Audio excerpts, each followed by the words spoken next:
Quelles sont les nombreuses actions qui ont rapporté beaucoup d'argent au mois de février 2018, des gains de plus 6% à plus 41%? Comment faire pour profiter des autres gains massifs pour le mois de mars 2018? Et quelles sont les actions qui ont malheureusement déçu en février 2018 et les secrets justement pour les éviter la prochaine fois? Bonjour et bienvenue dans cette nouvelle vidéo de suivi mensuel des marchés boursiers. On va voir donc les opportunités du mois de février 2018, c'est-à-dire en fait les opportunités qui ont été retournées et présentées en janvier lors des différents suivis hebdo que j'ai présentés publiquement au travers de vidéos et certaines autres privées au sein de ma formation privée. Et donc, je vais pouvoir vous montrer de nouveau l'efficacité redoutable de ma formation complète et exclusive Gagner en bourse simplement, aussi bien pour des prises de position à la hausse que pour des prises de position à la baisse. Mais juste avant, comme d'habitude, cliquez sur le bouton s'abonner pour rejoindre les autres traders gagnants qui sont abonnés à la chaîne YouTube Bourse Ensemble et pour pouvoir recevoir donc les prochaines vidéos.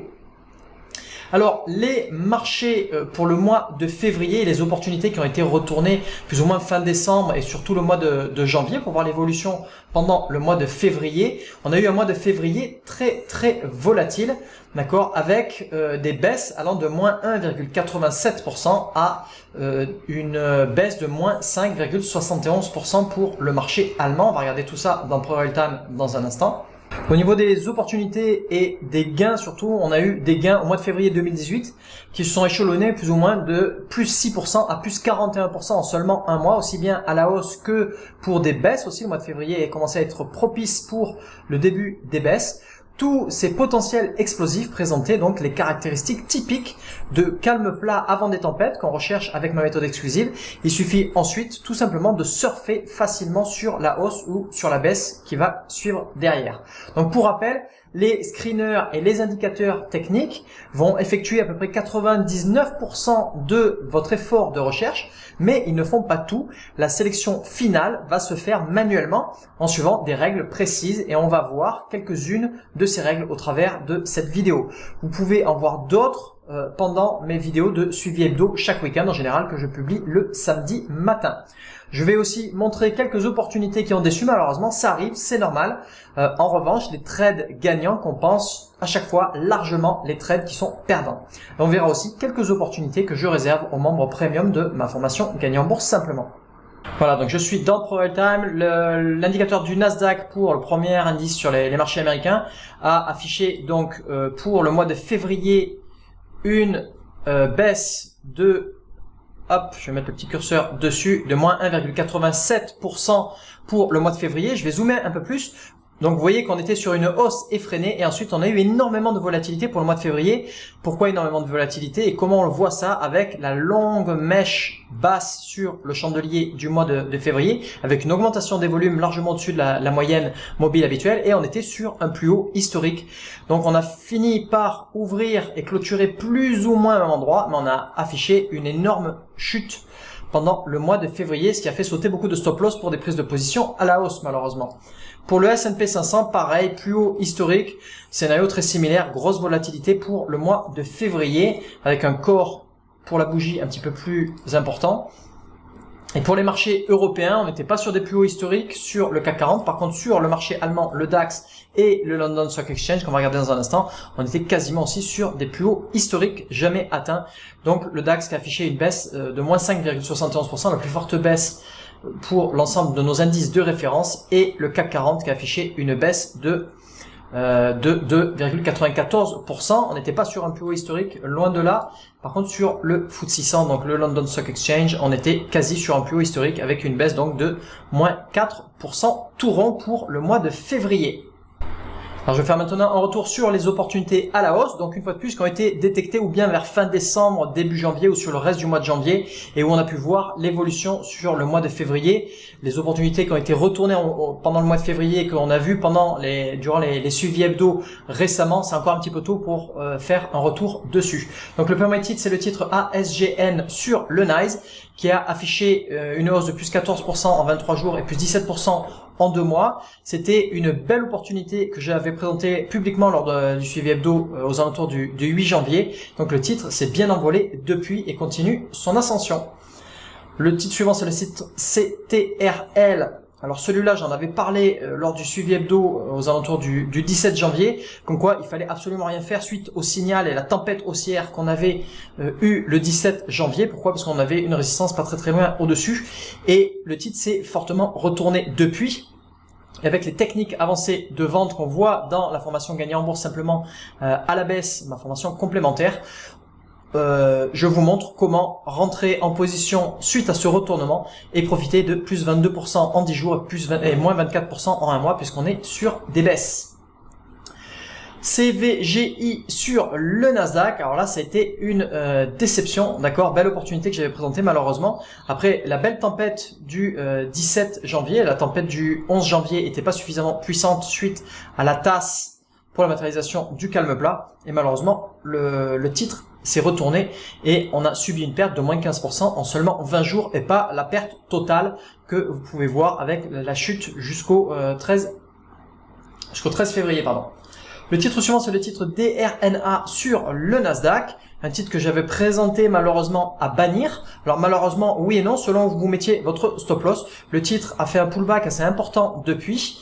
Moi, j'avais présenté à bannir le titre. Pourquoi? Parce qu'on avait une annonce de résultat trimestriel qui était beaucoup trop proche, le vendredi 2 février, quelques jours seulement après. Et le titre s'est ressaisi depuis et est reparti fortement à la hausse avec une hausse de plus 27% en seulement un mois.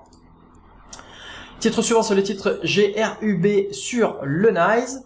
De nouveau, un titre que j'avais pas particulièrement recommandé publiquement, c'était le vendredi 26 janvier. Pourquoi? De nouveau, parce qu'on avait une annonce de résultat trimestriel qui était pas très loin derrière. Le titre a chuté depuis suite à la tempête et un calme plat matérialisé sous forme de V-bottom. Le titre a chuté derrière et est reparti seulement fortement à la hausse le jeudi 8 février avec un indicateur de Clamaxon d'ailleurs qui s'était déclenché indiquant un essoufflement à la hausse probable. Et donc le titre a continué à grimper légèrement derrière. Encore un titre public que j'avais présenté publiquement, c'était le titre ILG. Une tempête qui s'est retournée malheureusement derrière et donc qui a affiché une baisse de moins 6% en l'espace de 13 jours et qui est reparti fortement à la hausse depuis. Alors ça, malheureusement, c'est le genre de configuration où on se fait avoir, on a un gros calme plat, on a une belle tempête derrière, belle opportunité, et ensuite le titre qui continue sur sa lancée pendant pas très longtemps et affiche un pullback assez important qui vient faire sauter très probablement votre stop loss selon où vous l'avez positionné. Si vous avez laissé peu de marge de manœuvre, le stop loss est touché. Si vous avez laissé plus de marge de manœuvre, comme par exemple avec le plus bas de la tasse ici, le stop loss n'est pas touché et ensuite vous avez pu afficher une hausse de plus de 10% en l'espace d'un mois et demi. Titre suivant, le titre KEY qui sur Euronext Paris, belle opportunité en hebdo.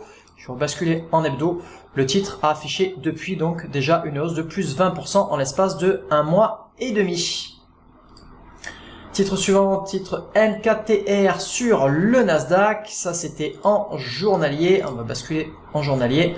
Voilà. Et donc un titre qui s'est envolé. J'avais présenté le titre lors d'un suivi hebdo en novembre, puis d'un suivi des marchés au mois de décembre. Le titre a continué de s'envoler. On a eu de nouveau un signal, c'était le 9 janvier. Là, il fallait surtout pas rentrer, ça commençait à être beaucoup trop tard, notamment avec l'indicateur de Clamaxon haussier qui s'était déclenché à ce moment-là. Et le titre continue son envolée après 107% en seulement 23 jours.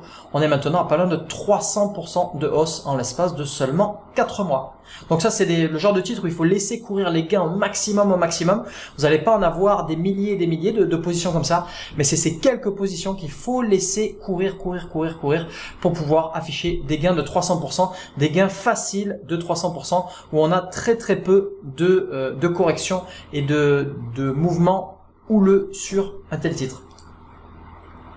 Titre suivant, c'est le titre OLED, OLED sur le Nasdaq. Une belle opportunité qui s'est retournée une fois de plus avec les techniques avancées. Je vous montre comment changer votre fusil d'épaule très rapidement. Là, on a eu un retournement au bout de même pas une dizaine de séances, une perte de moins 9% en 16 jours, mais un retournement soudain comme ça après une tempête haussière qui va nulle part. C'est une super occasion pour repartir à la baisse et afficher moins de 32% en l'espace de un mois seulement. Ensuite, le titre OSK avec une, alors, entre guillemets, belle opportunité le vendredi 19 janvier. Lors du suivi hebdo public, j'avais très fortement déconseillé ce titre à la hausse. J'avais même banni ce titre. Pourquoi? Parce qu'on avait une annonce du résultat trimestriel qui avait lieu seulement 4 séances plus tard. Forte volatilité le 25 janvier. On regarde ce qui se passe et ensuite on regarde le titre s'effondrer à la baisse, prendre position et moins 16% en l'espace d'un mois seulement. Le titre PBR sur le NYSE, ça c'était en hebdo, plus 6% en l'espace d'un mois. Je vais rebasculer en hebdo. On va retrouver notre signal en hebdo ici. On est sur une phase de récupération, d'accord, et première véritable tempête suite à la première base et le plus bas atteint en février 2016. Et le titre affichait déjà une hausse de plus 6% en l'espace d'un mois. Titre RAW sur le marché allemand, ça c'était un titre que j'avais présenté en journalier avec une belle opportunité à la hausse, légèrement plus risqué parce que le marché était en zone orange à ce moment-là. Le titre a affiché plus 12% en l'espace de 20 jours suite à donc une consolidation sous forme de triangle haussier.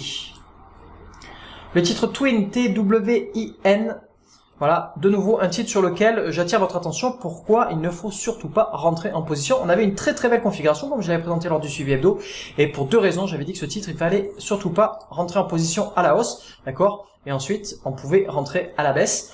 Mais pourquoi? Parce que on avait une belle consolidation ici, joli resserrement des bandes de Bollinger, donc des intérêts prononcés de la part des intervenants, très forte tempête haussière le lundi 29 janvier. Au passage, l'indicateur de Clamaction haussier s'était déclenché, indiquant déjà un essoufflement certain sur le titre. C'est exactement ce qui s'est passé, plus haut atteint le 29 janvier. Et ensuite, on avait 3 jours après une annonce de résultats trimestriels, donc beaucoup trop dangereux pour prendre position aussi bien à la hausse qu'à la baisse. Et derrière, 2 séances plus tard, c'est la dégringolade, prise de position possible aux alentours donc du jeudi 8 février et ensuite moins 14% de baisse en l'espace de 20 jours. Dernier titre toujours sur les signaux à la hausse, c'était le titre VSC sur une échelle hebdomadaire, donc que j'avais présenté lors du suivi hebdo aux alentours du 16 février.